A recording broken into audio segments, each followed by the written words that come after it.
Lord be with you. And with your A spirit. reading from the Holy Gospel according to Luke. Glory to you, O Lord.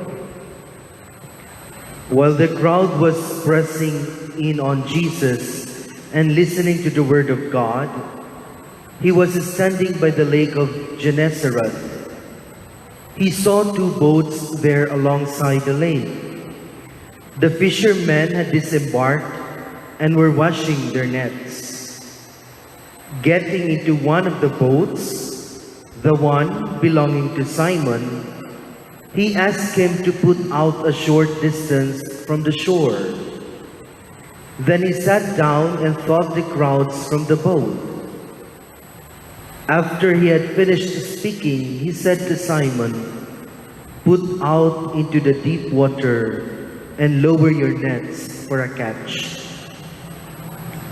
Simon said in reply, "Master, we have worked hard all night and have caught nothing. But at your command, I will lower the nets." When they had done this, they caught a great number of fish, and their nets were tearing. They signaled to their partners in the other boat to come to help them. They came and filled both boats so that the boats were in danger of sinking. When Simon Peter saw this, he fell at the knees of Jesus and said, "Depart from me, Lord, for I am a sinful man." For astonishment at the catch of fish they had made seized him, and all those with him, and likewise James and John, the sons of Zebedee, who were partners of Simon. Jesus said to Simon, "Do not be afraid. From now on, you will be catching men." When they brought their boats to the shore, they left everything and followed him. Brothers and sisters, the living gospel of the Lord. Praise to you, Lord Jesus Christ. Come, Holy Spirit, bless these unworthy priests about to preach, that I may preach with my heart, not just with my lips. Come, Holy Spirit, to people who will listen with their hearts, not just with their ears. Come, Holy Spirit. Amen. Isang mapagpalang hapon po sa ating lahat.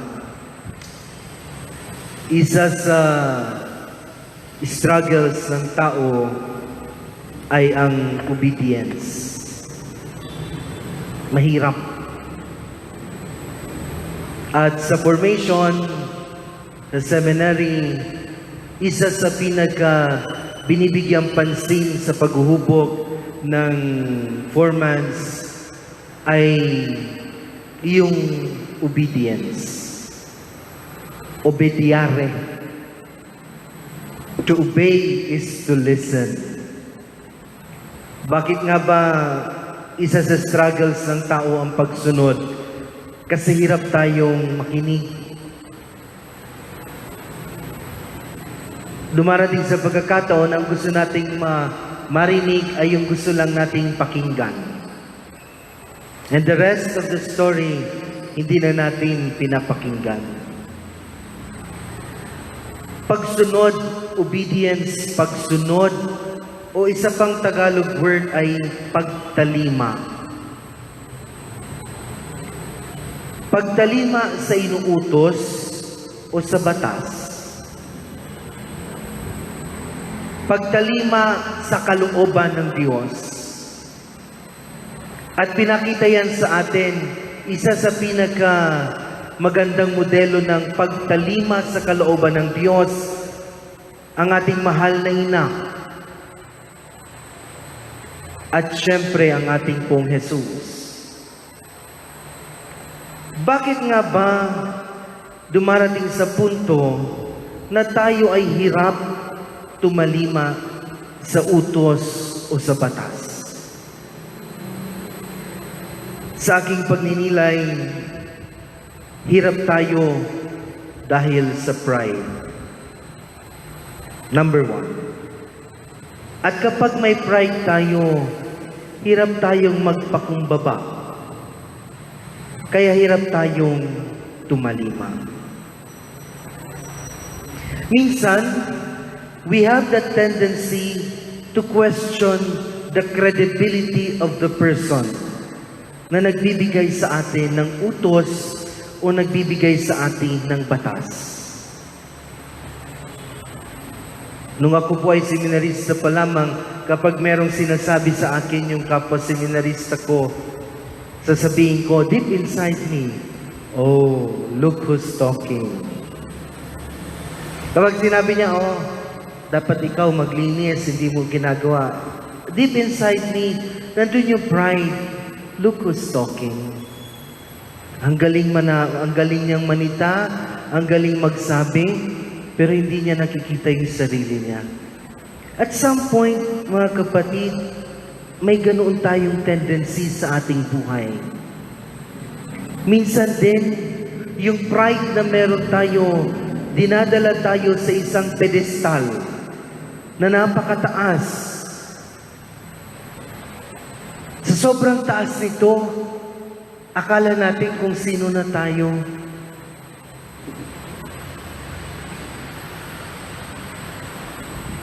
Lalo na kapag meron tayong authority, kapag meron tayong power, kapag meron tayong prestige, at kung meron tayong wealth o yaman. Ilan sa atin ang siguro may karanasan na, kasi ang yaman niya, kaya siya na lang ang nasusunod. Hindi natin maiiwasan yon. Ito yung realidad ng mundo. Subalit ang hamon sa ating lahat ay magpakumbaba. Akala natin, alam natin ang lahat. Kapag meron tayong authority, power, prestige, yaman, akala natin, kaya natin paikutin ang mundo na kinakailangan tayo lang lagi ang nasusunod. Mga kapatid, kapag patuloy natin tayong ganito, mahihirapan talaga tayong magpakumbaba upang tumalima. Isa ito sa malungkot na realidad ng buhay. Sabi nga ni Father Lode, ang aming professor sa Christology, remember, kapag pari ka na, hindi ibig sabihin ito, nasa pinakataas ka ng pedestal. You were ordained to serve. You were ordained for the ministerial priesthood. Not to be somebody, but to be someone para sa kapwa. Napakagandang pagnilayan. At kapag dumarating sa punto ng aking buhay, na para baga akong nadadala doon, pari ako, dapat lahat ng pribilehiyo meron ako. Binabalikan ko yung mga pananalita o paalala ni Father Lode. And it would always give me a teary eyes. Mga kapatid, tulad din ni Saint Peter, katulad din ni Saint Gregory the Great, sa kabila ng pagiging wealthy, sa kabila ng pagiging powerful, sa pagkakaroon ng prestige ng kanyang pamilya, mapakumbaba siyang tumalima sa dakilang kalooban ng Diyos. Kaya nga tinalikuran niya ang inahandog ng mundo at buong pagpapakumbabang tumalima sa tawag ng Diyos. Nung siya ay pinamanahan ng Kastilyo, pinamana sa kanyang kaharian, ang ginawa ni St. Gregory the Great, ibinigay niya ito sa isang monastery. Ginawang monasteryo upang siya mismo ay naging kasapi ng isang kongregasyong ito. At alam natin na itong mga Gregorian chant na inaawit sa simbahan, ito ay ipinangalan kay St. Gregory dahil siya sa pamamagitan niya, nagkaroon ng pagbabago ang simbahan. Isang pagpaalala sa ating lahat na narinig natin sa unang pagbasa, anumang meron tayo, lahat ng yan ay galing sa Diyos. Wala tayong pag-aari. We were created and became stewards of God's creation. Kapag sinabi nating stewards, tagapangalaga ng nilikha ng Diyos. Kapag ikaw ay ginawang tagapangalaga, ibig sabihin nito, pinagkatiwalaan ka. Kapag ikaw ay pinagkatiwalaan, merong utos na ipinapasunod sa iyo. At ito ang hamon sa ating lahat. Tulad din ni St. Peter, na bagamat mas alam niya ang dagat at ang tamang pangingisda, pagkatapos siyang ipaliwanag kay Jesus, ang nangyari sa kanila magdamag, mapakumbaba pa rin siyang tumalima sa nais ni Jesus. At ano yung nais ni Jesus? To go into the deep. Duc in alto. To go into the deep. Mga kapatid, sa mapapakumbabang pagtalima ni St. Peter, tayo rin, katulad ni St. Gregory, ang lahat ng imposible ay posible sa Diyos. If marunong tayong magpakumbaba na sumunod o tumalima sa dakilang kalooban ng Diyos. Pansinin natin, 2 bangka ang naroon sa laot. Pero here the gospel for today, it was explicitly mentioned na ang sinakyan ni Jesus ay ang bangka na pag-aari ni Pedro.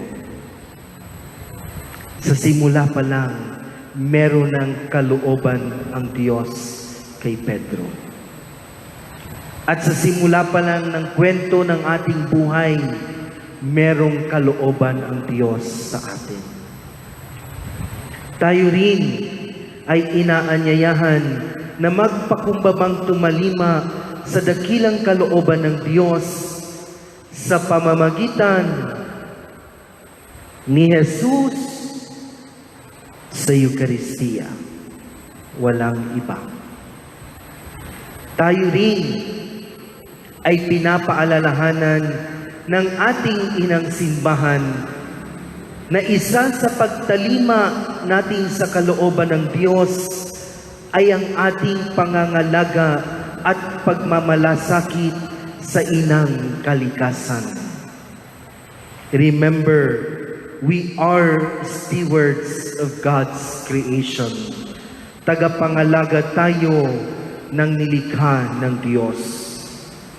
At alam natin na itong simula ng September 1 hanggang October 4, 2020, ito ang tinatawag nating Jubilee for the Earth. New rhythms, new hope. Isang paalala at paghikayat sa ating lahat na itong pandemyang nagaganap ay nagdulot sa atin ng maraming realizations. Higit lalo na patungkol sa pagpapahalaga at malasakit sa kapaligiran. Tulad mga kapatid ni San Pedro at iba pang mga alagad, ang kanilang hanap buhay ay ang pangingisda. At iba pa, mahalaga sa kanila ang kalikasan. Kaya nung sila ay tumugon to be fishers of men, kaakibat dito ang pagpapahalaga nila sa mga tao tulad ng pagpapahalaga nila sa inang kalikasan. Ito ang hamon sa bawat isa sa atin na tulad ni San Gregorio Magno na nagdala ng tamang pamamaraan sa pag-iingat ng yaman ng simbahan at mananampalataya, tayo rin sana ay magsusumikap na pahalagahan ang ating inang kalikasan sapagkat tayong lahat ay konektado sa kalikasan. Mga kapatid, ang pagmamahal natin sa Eukaristiya kay Jesus ay magdadala sa atin sa pagpapahalaga sa justice, peace, and integrity of creation.